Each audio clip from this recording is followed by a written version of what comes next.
Boa noite a todos, sejam todos bem-vindos à comunidade Espírita Ramatiz. Vamos aproveitar o som dessa melodia, a penumbra dessa luz azul, para irmos aos poucos nos sintonizando.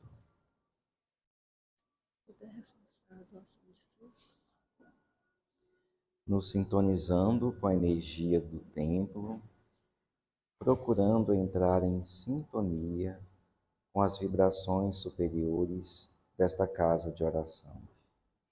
Rogando Deus ilumine a nossa consciência, para que santificado seja nosso espírito algum dia. Rogando a nossa Mãe Maria Santíssima, que estenda sobre nós seu manto de amor, de doçura e de acolhimento.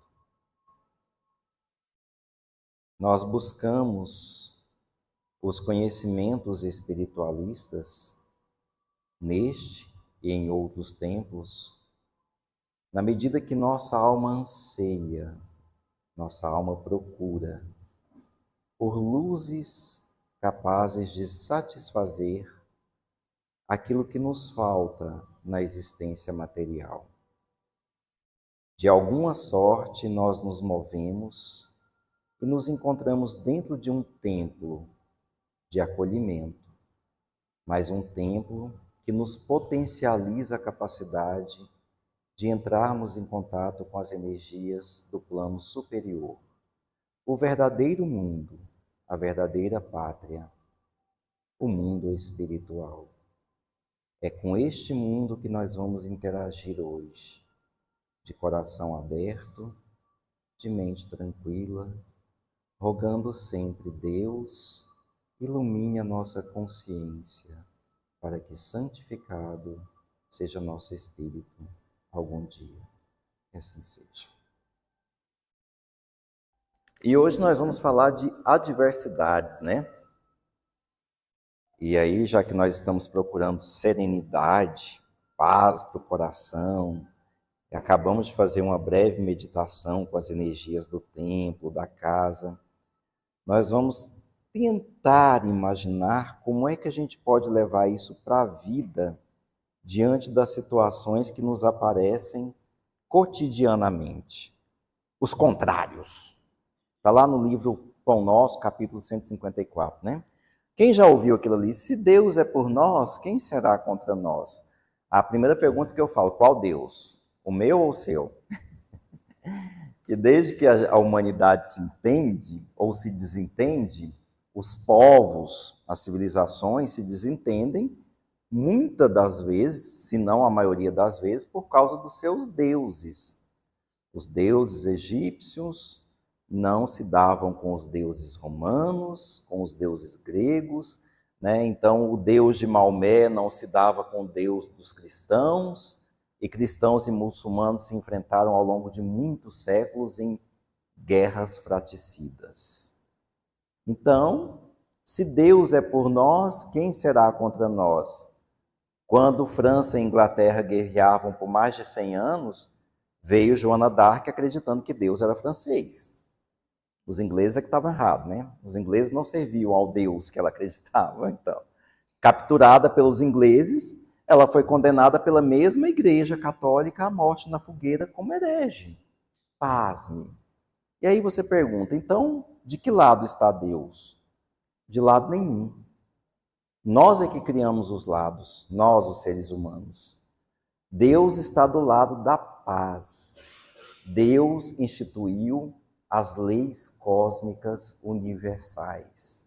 Leis estas que nós temos profunda dificuldade de captar, entender, compreender, estudar e aplicar na nossa vida cotidiana. E aí uma das piores labutas que nós vamos encontrar aqui, além da gente ter que levantar cedo, trabalhar, escovar dente, tomar banho, né? Pegar trânsito e trabalhar para viver, para ganhar o pão, para pagar as contas. Mas isso não é dificuldade, não. E se você achava que isso era difícil, super tranquilo. Se fosse só para fazer isso, tá bom demais. O duro é você ter que aguentar as pessoas que você não engole. Isso é que é o difícil. frequentar o mesmo teto, a mesma casa, a mesma instituição, a mesma casa de oração. Aí tem que abraçar, beijar, né? A paz de Cristo, lembra lá da igreja? Eu tinha uma raiva quando começava a paz de Cristo na hora da missa, porque geralmente só ficava do meu lado as pessoas que eu não gostava. Aí eu tinha que abraçar justamente aquelas. Falar assim, ai, a paz de Cristo. Aí a pessoa virava para mim assim, a paz de Cristo, irmão. E eu, que vontade de sair correndo, né? É difícil para nós. Mas já pensou que maravilha é quando o abraço é espontâneo? Quando a gente sai correndo para abraçar a pessoa? Ontem terminou a aula, eu saí correndo para abraçar aquela criatura ali, assim, ela estava falando lá, dando explicação, e eu cheguei e abraço, aquele abraço da paz de Cristo, né? Porque é espontâneo, deu vontade de abraçar naquela hora, é de verdade. E eu prezo muito pela verdade, a nossa verdade, a verdade que vem de dentro, do íntimo. Verdade que às vezes incomoda o outro, que às vezes é inadequada, é inoportuna, mas é a verdade. É a verdade que vem de dentro. É você, como você pensa e como você sente. Isso não significa que a gente tem que se tornar indisciplinado, inadequado, fora da casinha, fora de hora, né? Falta de senso, falta de bom senso. Não. Mas significa que quanto mais autênticos nós formos com os nossos sentimentos, tanto melhores a gente vai viver e menos peso a gente carrega, né? Então, levou muitos anos para eu aprender assim, no meio de uma reunião familiar e falar assim, não gostei da piada. Pra que estragar o Natal? Pois é, mas eu passei 15 natais ouvindo a mesma piada e eu nunca gostei dela. Agora eu tive coragem de falar que eu não gosto. Simples assim, né? Ai, acabou. A pessoa nunca mais voltou no Natal e eu achei maravilhoso. Ô glória, ô libertação, Senhor, que maravilha, né? Aleluia. Então, sim, nós vamos ter que conviver com os contrários, eles vão aparecer na nossa vida. E muitas vezes essa luta é com a gente mesmo, é com a versão piorada que nós trazemos em nossas memórias espirituais. Aquela encarnação em que a gente era muito mais feio do que hoje, né? E eu não estou falando de aparência material, é feiura mesmo, das bravas. E aí, quando nós nos deparamos com essas nossas versões, que a gente chama de sombras, é mais difícil ainda, porque é olhar no espelho e admitir: você ainda é assim. Tem um monstrinho dentro de você que, a hora que o médico desaparece, o monstrinho aparece. Basta que ele encontre um gatilho, né? Então é muito difícil. Elementos adversos nos cercam em toda parte, obstáculos inesperados se desenham ante os nossos olhos aflitos. Velhos amigos deixam-nos a sós, situações desfavoráveis até ontem são metamorfoseadas em hostilidades cruéis. E aí a gente se depara muitas vezes com aqueles sentimentos de decepção, frustração ou desilusão. Qualquer que seja a forma que nós precisarmos, advém das expectativas que criamos, né? Então, assim, quanto maior for a sua decepção, maior terá sido a expectativa que você criou em relação à pessoa ou à situação. Então, a gente vai fatalmente se frustrar mesmo. E é impossível viver sem criar expectativas, né? A gente fica com a expectativa quando a gente faz um curso, a gente fica com a expectativa de, não, será que aquele palestrante vai ser bom? Ou já não, é aquele menino de novo, chato, não gosto dele não. Mas eu vou continuar lá porque semana que vem é a Patrícia, aí tá tudo certo. Então, a gente não pode desistir também, porque nós vamos encontrar adversidades. Eu aprendi a duras penas que meu pai estava certo quando ele falava na simplicidade matuta dele que a gente tem que ser como as águas. E eu demorei a entender. Vocês já viram que as águas, dificilmente você consegue represar a água? Já viram que as águas seguem o seu caminho? Meu pai falava assim, a água só corre para baixo, meu filho. E não tinha jeito. Porque nossa casa, quando eu era menino, ela era invadida pela enxurrada todos os anos. Aquilo era uma lamúria, até que a gente mudou da Sapolândia. E aí, todas as vezes que a gente ficava lá, descabelando, morrendo, porque perdia trem, perdia cama, meu pai falou assim, gente, a água só corre para baixo. Vocês moram embaixo e quer que a água não venha? Na lógica simples dele, né?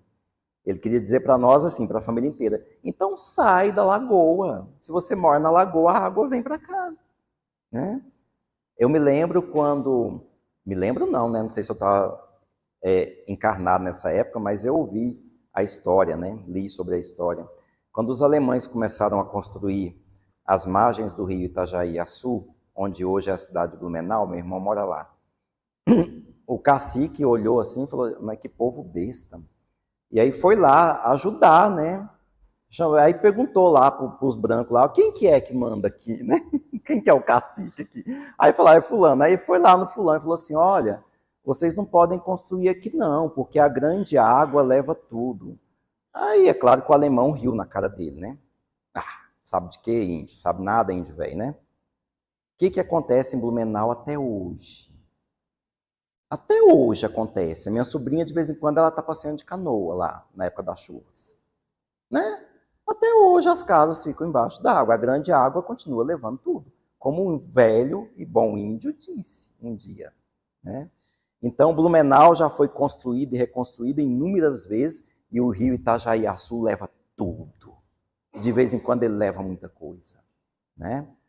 Então, as adversidades da vida, e aqui nós estamos falando das pessoas que nós encontramos na vida, por que nós não agimos como as águas? Eu tenho força suficiente para passar por cima ou eu contorno? Porque é isso que as águas fazem. Quando as águas encontram uma pedra, vem aquele monte de água aqui, tem uma pedra enorme do tamanho desse salão. O que a água faz? Desvia, contorna, mas ela vai embora. Ela segue seu caminho. E talvez seja essa a postura que nós temos que adotar diante de algumas pessoas ou situações, porque há coisas que não se resolvem. Essa é a primeira coisa que a gente tem que aprender. Naquela ansiedade que a gente tem de querer resolver tudo nessa vida, gente, ninguém consegue resolver tudo numa vida só. Então há situações que a gente tem que conformar que não vai se resolver. E aí é a hora que a gente tem que ter a sabedoria do matuto, do índio, do meu pai. É hora de contornar, como as águas fazem, e seguir meu caminho e deixar para trás essa pessoa? É. É difícil tomar essa decisão porque a gente se apega até mesmo à adversidade. A gente se apega até mesmo ao adversário. Eu cansei de ouvir a minha mãe falar assim, ai, que saudade daquele velho Henrique, porque eu não tenho ninguém para brigar uma hora dessa. Ela sentia falta das brigas que ela tinha com meu pai. Pensa, né? Que saudade daquele velho, porque uma hora dessa eu podia estar brigando com ele. Cansei de ouvir ela falar isso. Então a gente se acostuma com as adversidades, pensa, a gente se apega, é uma codependência com as adversidades, com aquilo que me adoece, com aquilo que me faz mal ou me deixa amassando barro e não me permite dar um passo à frente na jornada da evolução. Então, sim, nós temos que ser honestos com a nossa alma a ponto de reconhecer que às vezes é necessário contornar, né? E seguir adiante. Protagonista ou antagonista, né? O que é o antagonista e o que é o protagonista? Fomos chamados a construir. Naturalmente, devemos contar com as 1000 eventualidades de cada dia, suscetíveis de nascer das forças contrárias, dificultando-nos a edificação. Teve vários momentos, quando a gente assume algum trabalho aqui na instituição, vários momentos a gente passa pela cabeça assim, por que eu não largo isso, né? Para que eu fico quebrando a cabeça com isso, sofrendo com isso? Quando alguma coisa nos contraria, é a dificuldade da qual nós estamos falando. Quando alguma coisa não sai do jeito que a gente gostaria que saísse, né? Que no tempo do faraó era mais fácil, cumpra-se.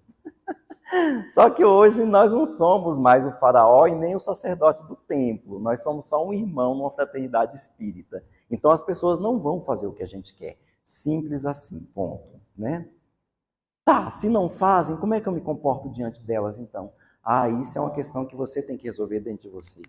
É como reagir à ação ou à reação delas. E é aí que a gente tem que aplicar a cristandade, né? Eu devo ser tolerante, paciente, com que frequência? Até que ponto? Até que ponto não ser conivente? Até que ponto não contribuir com o adoecimento do outro? Até que ponto eu estou só me defendendo e até que ponto eu estou sendo sincero? É difícil, não é? Você mensurar tudo isso dentro do coração, né? Tem pessoas que a gente não vai com a cara. Sim, tem irmãos que eu encontro aqui que eu olho,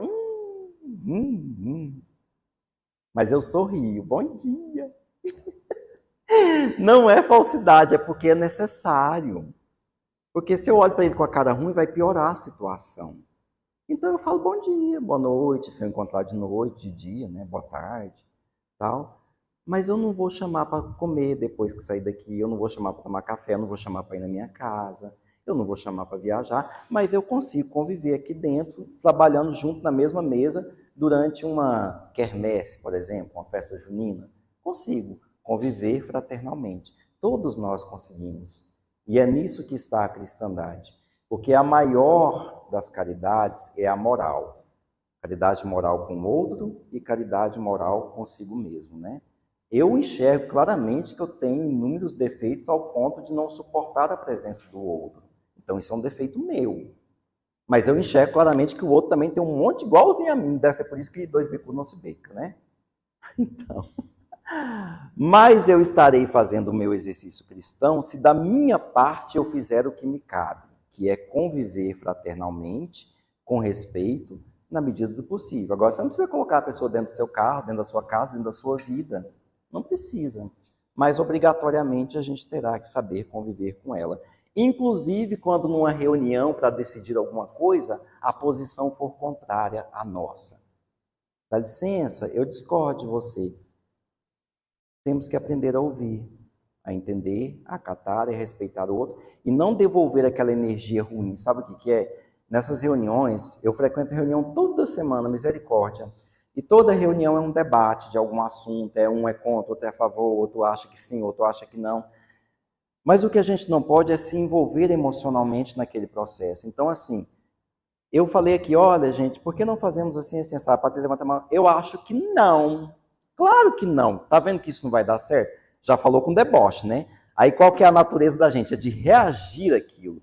Não. Qual que deveria ser a conduta cristã? Nossa, irmã, para que você é tão debochada, né? Tá bom, coloca a sua posição. Em pensamento, tá? Coloca a sua posição aí, tá? Ah, não é que a ideia dela é até melhor que a minha mesmo? Eu vou ser orgulhoso o suficiente para não admitir, ou eu vou dizer assim, ah, bacana, gostei da sua ideia. Ah, não, hoje eu vou ser orgulhoso. Interessante, mas eu acho que não. Né?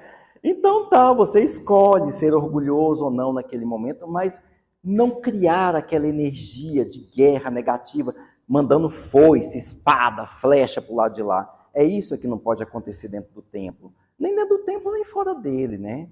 É isso que não deveria acontecer. Isso significa respeito pela diversidade, pelo outro que pensa diferente de nós.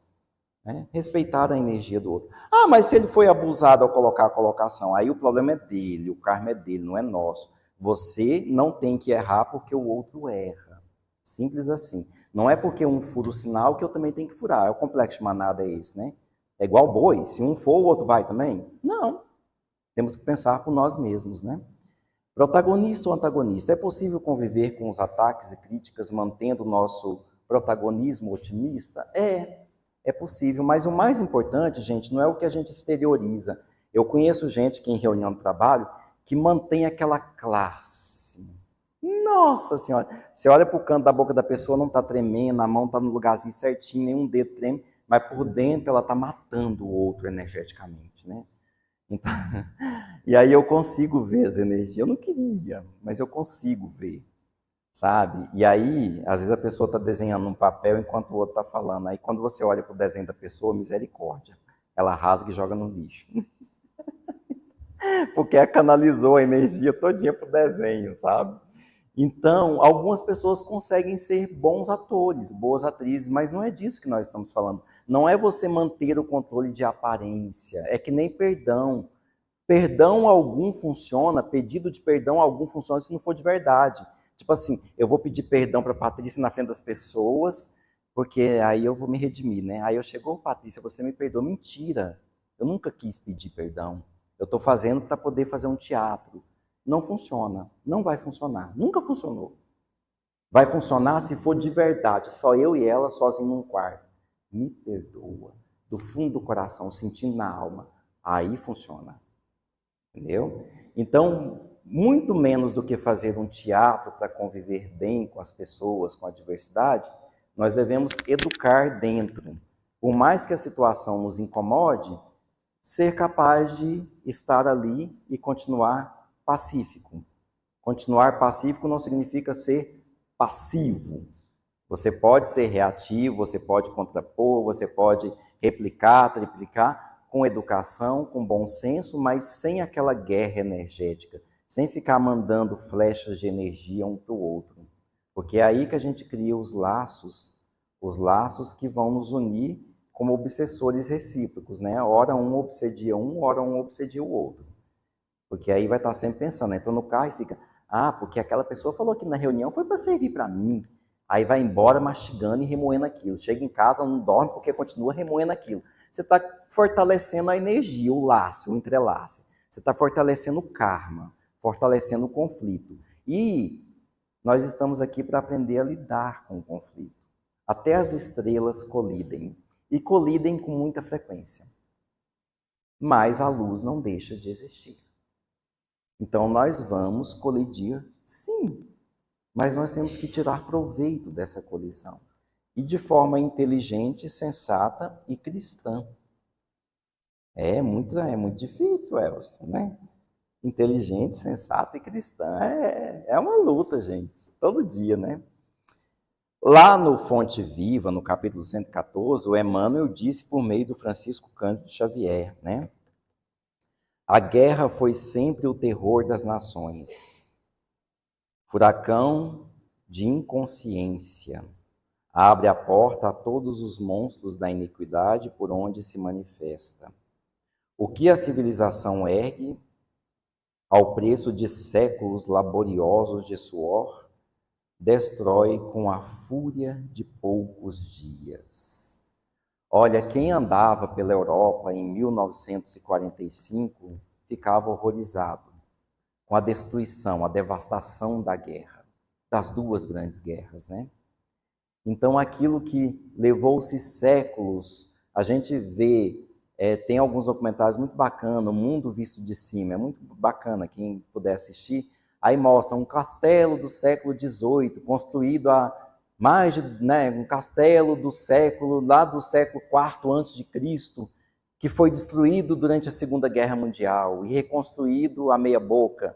Olha só, uma coisa que durou 2000 anos praticamente, destruída em poucos dias, ou num segundo por meio de uma bomba.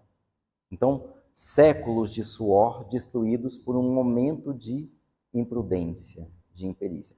E aí, a gente fica ouvindo aquela música, né, do YouTube, né? How long? Né? Até quando? Até quando nós vamos ter que cantar essa canção? Até quando nós vamos ouvir os tiros, as bombas? Até quando nós vamos ver o sangue correndo? Até quando nós vamos derramar o sangue? É isso que diz a música, né? Sunday, Bloody Sunday.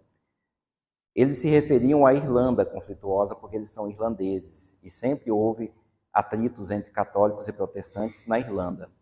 Mas parece que agora as coisas estão mais pacificadas. Mas ao tempo em que ele fez a música, ele diria: até quando? Até quando nós teremos que cantar essa canção? Até quando nós vamos nos desentender por conta de divergência religiosa? É tão mais fácil tolerar.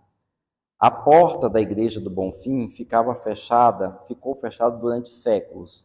Então as mães de santo vinham na procissão do Bonfim, no dia exato, e lavavam as escadarias do Santuário do Bonfim com as portas da igreja fechadas. Hoje as portas ficam abertas. Os padres mais jovens saem de lá, passam a mão numa vassoura junto com a baiana lá e lavam as escadarias junto com ela, cantando músicas, cantando Jesus Cristo, eu estou aqui. A mãe de santo cantando com o padre. Que coisa linda de se ver, gente. É isso que nós temos que aprender. É simples assim. Na verdade, não é difícil. É muito simples, né? Depende da nossa boa vontade. Ocorre o mesmo dentro de nós quando abrimos a luta contra os semelhantes. Você quer ser feliz ou quer ter razão? Depende do dia, né? Mas cada vez mais, quando você vai ficando calejado, você fica querendo cada vez mais ser feliz. Sabe quando você está com preguiça de brigar? Se você já tiver preguiça de brigar, gente? Nossa, que eu olho para a pessoa que ela vem assim, por quê? Aí eu olho assim, ai, que preguiça. Nossa, que preguiça de gastar energia com isso, com essa pessoa. E ó, e não tem coisa pior do que você fazer um ser humano do que você deixar ela na ignorância. Sabe? A minha mãe ficava possessa com isso, né? Porque quando alguém vinha assim, às vezes para me provocar, né? Falava assim: "Ah, mas você não vai terminar essa faculdade nunca, não?" Eu falava assim: "Não, não vou não, eu não vou na faculdade, eu mato a aula demais." Aí minha mãe falava: "Para que falar isso, meninos? Você não mata a aula porque você quer, porque você vai para o plantão trabalhar." Eu falava assim: "Não, mas eu não tenho que explicar para a pessoa. Deixa ela pensar mesmo que eu sou carga torta, né?" Porque a pior coisa que você faz a uma pessoa é deixá-la na ignorância mesmo, em relação a alguma coisa, a um fato. Deixa ela na ignorância. Ela vai pagar o preço da ignorância dela e eu não. Eu estou com a minha verdade. Então, simples assim. E de fato eu não me esforço muito para explicar, não, sabe? Quando alguém cria algum mal entendido com o meu nome, eu pioro o mal entendido. Assim. Assim, não deixa ficar mesmo na escuridão, na ignorância. Não sou eu que estou criando o karma. E eu fico olhando de longe e falo assim, vixe, vai pagar muito por essa língua mal feita. Vai pagar a língua. Vai, com certeza, na hora certa. E nem vai ser eu que vou fazer nada, né? É o universo. Né? Então, quando eu gosto da pessoa, e a gente tem que se tornar cristão ao ponto de fazer isso não só quando gosta, aí eu ainda tento esclarecer, aí eu ainda tento explicar alguma coisa, mas quando não tem nada, não, deixa na ignorância mesmo. Né? Sustentando a contenda com o próximo, destruidora tempestade de sentimentos nos desarvora o coração, ideais superiores e aspirações sublimes, longamente acariciadas por nosso espírito, construções do presente para o futuro e plantações de luz e amor no terreno das nossas almas, sofrem desabamento e desintegração, porque o desequilíbrio e a violência nos fazem tremer e cair nas vibrações do egoísmo absoluto que havíamos relegado à retaguarda da evolução. Então, sim, cada vez que nós entramos no atrito, pelo atrito, cada vez que nós entramos na confusão, pela faixa vibratória muito negativa, nós estamos atrasando o nosso processo evolucional. Então, é melhor ter preguiça de brigar.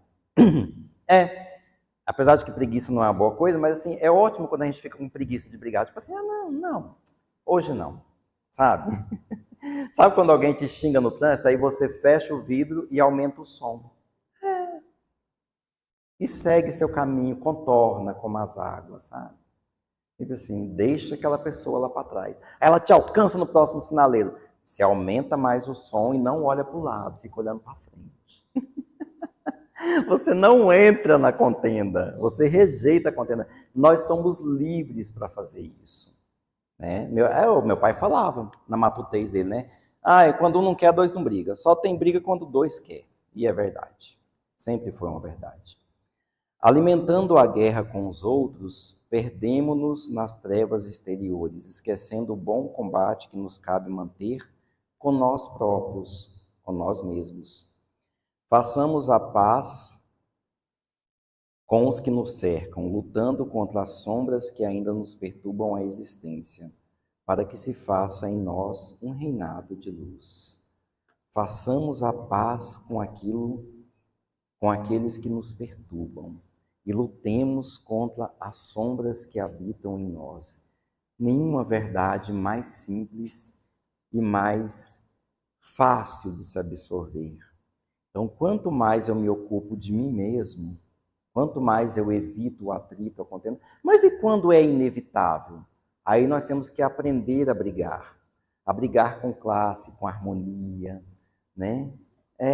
Eu lembro que eu estava na fila de uma panificadora famosa aqui em Goiânia, e aí eu quase morri de rir na fila, porque aí eu estava na fila, a fila é imensa, ela quase sai para fora do estabelecimento, e aí eu escutei quando a senhora disse assim, na maior clássica, aquele salto alto, aquela altivez, olha a postura da pessoa, né? Assim, as pessoas deveriam entender que aqui se trata de uma fila.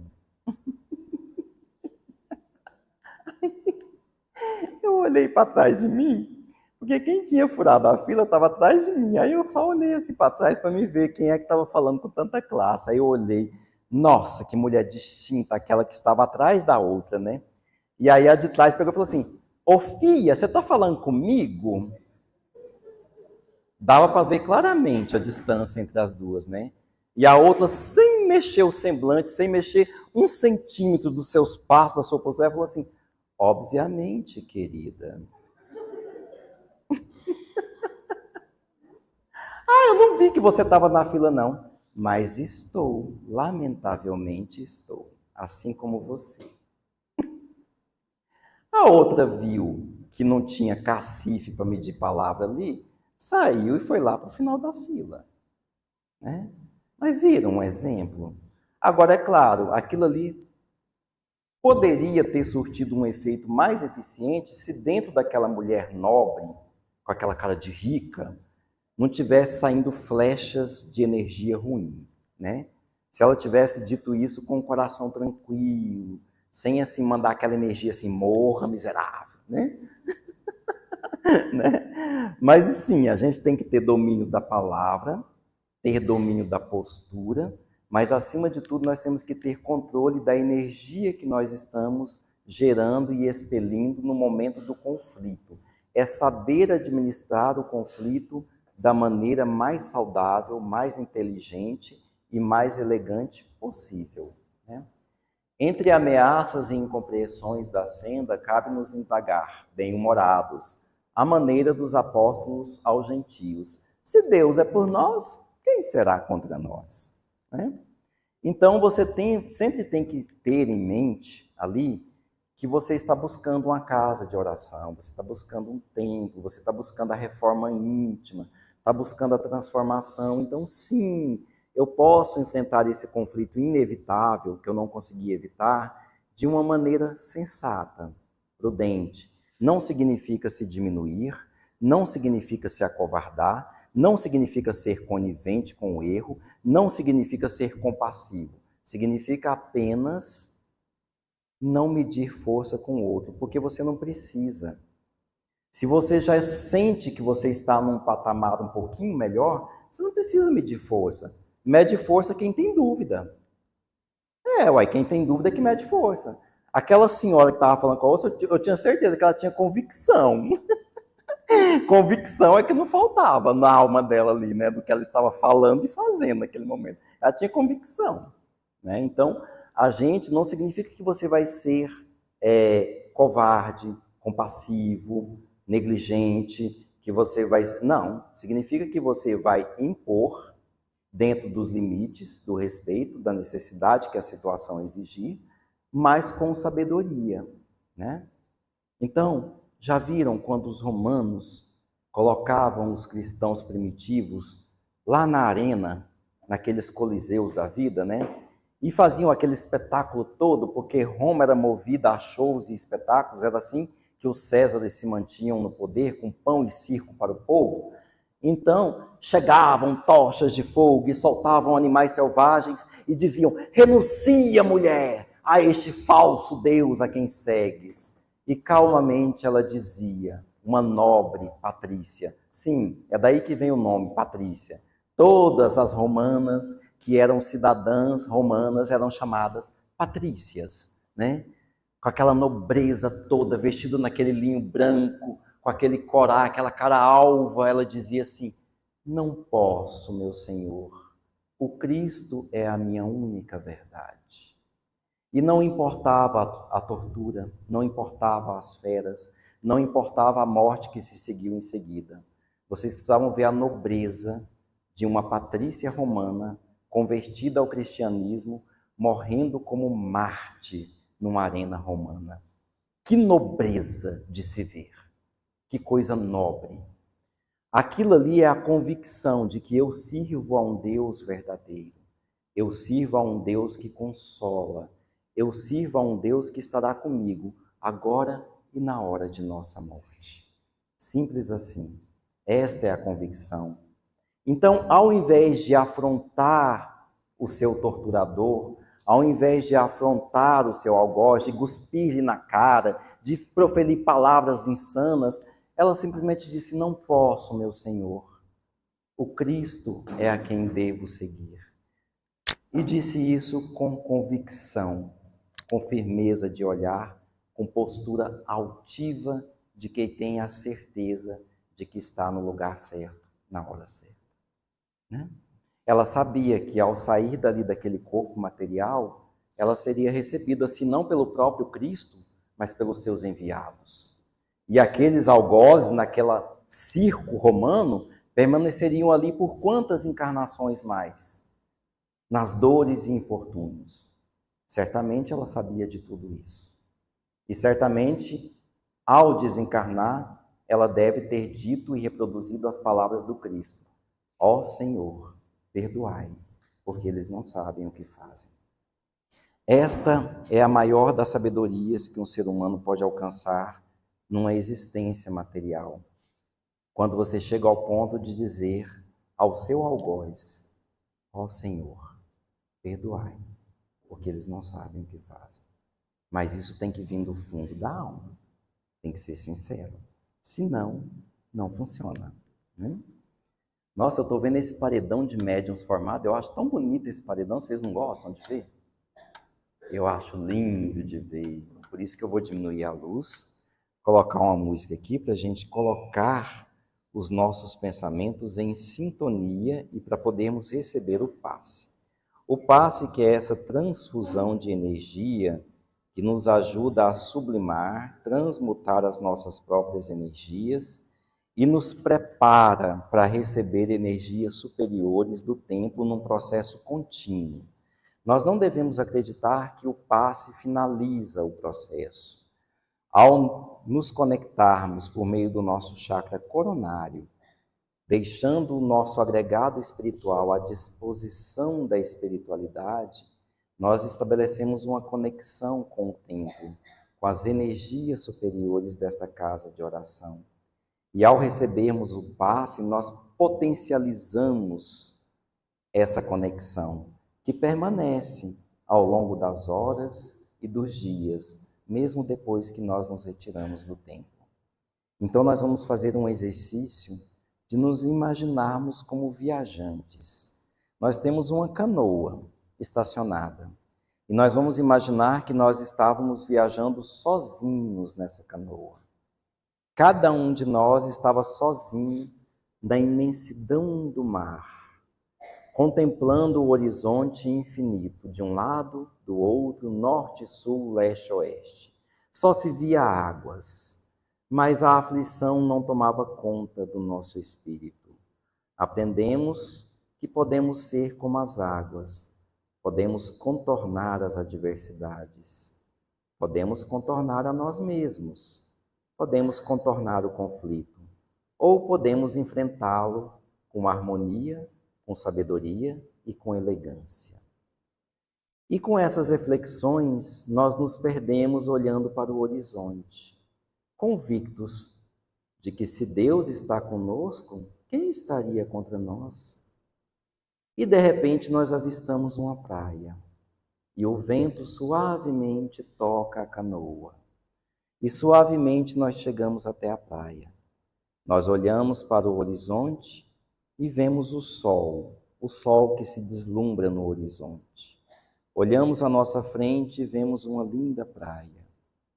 E diante de nós, um barquinho, que simboliza nesse momento o nosso caminhar, a nossa jornada existencial, a nossa jornada material, a nossa reencarnação. Nós inspiramos o ar profundamente, sentindo a brisa daquele mar azul. E soltamos o ar lentamente. E nós sentimos o vento em nosso rosto. E naquele instante nós agradecemos a Deus por ter encontrado uma terra firme, por ter encontrado um caminho, uma possibilidade, um norte, um lugar para onde nossa bússola apontar, uma direção, quem sabe, uma estratégia. E nós nos sentimos reconfortados e agradecidos a Deus por termos chegado até aquela praia. Uma praia que simboliza metas que temos a alcançar, caminhos de possibilidades que temos a seguir. Nessa comunhão de agradecimento com Deus, nós olhamos para o alto e rogamos em pensamento: Deus, ilumine a minha consciência para que santificado seja meu espírito algum dia. Com humildade no coração, nós agradecemos Deus, gratidão por ter permitido e me alimentado com forças para chegar até aqui. Ajude-me, meu Senhor, a perseverar daqui para frente, em terra firme, com meus próprios pés, sem a força do vento, sem a força das águas, mas com o suor do meu próprio rosto. Ilumine-me, Senhor, a minha estrada, o meu caminho, e permita-me chegar aonde a tua vontade permitir. Com este pensamento humilde perante Deus, nosso Pai, nós imaginamos que nós sentamos na posição de flor de lótus, como os orientais fazem, como os monges fazem, como os budistas fazem. E nós colocamos a nossa coluna ereta e as mãos estendidas sobre os joelhos, enquanto os médiuns farão o passe. Esse passe que vai revigorar as nossas energias. Nós inspiramos o ar profundamente, mais uma vez, e soltamos o ar bem devagar. Inspiramos. E é como se nós absorvêssemos as energias que nos chegarão por essas mãos que parecem mágicas, mas nada mais é do que a comunhão energética entre o médium e os mentores, que transmutam as energias do plano superior para que elas adentrem ao nosso corpo astral e alcancem o nosso corpo material, renovando nossas esperanças, nosso ânimo e nossa fé. A oração, orar, é um dos melhores instrumentos que nos proporciona saber contornar, enfrentar com maestria os conflitos e as adversidades que a vida nos trouxer. Ao amanhecer e ao se deitar, seria recomendável que falássemos com Deus mais ou menos assim: Senhor, no silêncio desta prece, venho pedir-te a paz, a sabedoria, a força. Quero hoje olhar o mundo com olhos cheios de amor, ser paciente, compreensivo. Quero ser manso, quero ser prudente. Quero ver além das aparências teus filhos, como tu mesmo os vê, e assim, quem sabe, vê apenas o bem que existe em cada um deles. Fecha meus ouvidos a toda calúnia, guarda minha língua de toda maldade, que só de bênção se encha meu espírito. Que eu seja tão bondoso e alegre que todos os quantos se achegarem a mim sintam a tua presença. Reveste-me de tua beleza, meu Senhor, e que no decorrer deste dia eu te revele a todos. Ao orarmos, em diversos momentos ao longo do nosso dia, nós estabelecemos automaticamente uma conexão com o plano superior. Ao trazermos para a nossa vida a prática da oração, nós estaremos praticando a elevação do espírito e estaremos aprendendo a lidar com as adversidades de forma mansa, tranquila, coerente e harmônica, de modo a transformar as adversidades que nos surgirem na existência em úteis aprendizados no nosso processo evolucional. Rogamos ao nosso Senhor Jesus Cristo que ilumine nosso caminho, nossa jornada, hoje e sempre. Que assim seja.